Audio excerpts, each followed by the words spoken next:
Maintenant que ton projet fonctionne, tu vas pouvoir en créer une version partagée. Pour transformer ton projet, tu vas avoir besoin d'une variable un peu spéciale. Dans la partie blocks, tu as trouvé les blocs pour les variables. Et là, tu as ce petit bloc pour créer une variable. En fait, dans Funkable, tu as 3 types qui sont possibles.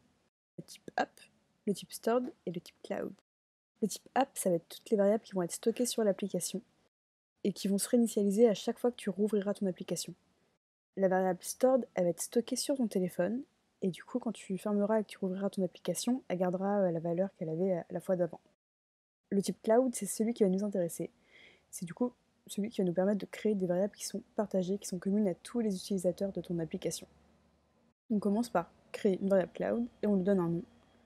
Donc je vais reprendre le nom que j'avais donné à ma base de données, je vais l'appeler mot. Et là, on va avoir besoin des blocs list. En fait, sur le premier écran, on va initialiser notre variable, on va lui dire que c'est une liste vide, si elle n'a pas encore servi. Du coup, on va prendre ce petit bloc qui va nous permettre dans Screen de faire une action quand l'écran s'ouvre. Quand l'écran s'ouvre, on va lui dire que si notre variable est vide, donc on va aller reprendre le petit bloc nul pour dire que c'est vide, le bloc égal, et la condition, et on va tout assembler. Si, hop, dans variable, on récupère la valeur de notre variable est nulle, hop, on définit notre variable. Donc là, on va pouvoir, du coup, set définir notre variable cloud qui s'appelle mot à une liste vide. Comme ça, quand l'écran s'ouvre, si la variable elle n'a pas encore servi, on précise que c'est une liste vide. Parce que ça peut être plein de types de données, de variables, il nous faut bien lui dire à quoi ça va servir. Et là, du coup, il va falloir qu'on change un petit peu.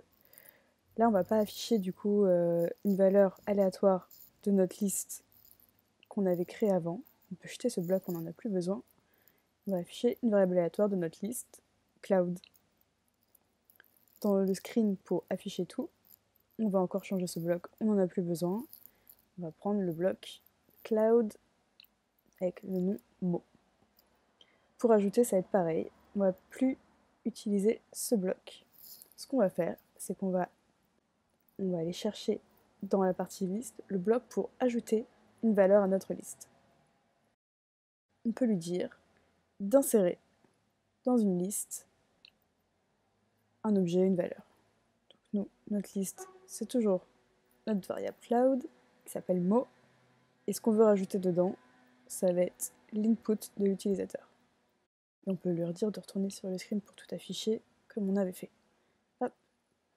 Et là, ce petit mot, ce petit last, ça veut dire qu'il va mettre la valeur en dernier. Si tu veux qu'il la mette tout en haut de ta liste, tu peux lui dire de la mettre en premier. Tu peux lui dire de la mettre un peu n'importe où si tu préfères aussi. Et voilà, il n'y a plus qu'à tester. On va regarder en retournant à la partie design. Cliquer sur Preview. Et normalement, il devrait rien nous afficher parce que notre variable est totalement vide. Exactement, là il nous dit il n'y a rien dedans. Donc on va d'abord aller sur le screen pour ajouter. Et on va ajouter un mot. On va ajouter coucou. Hop, on valide.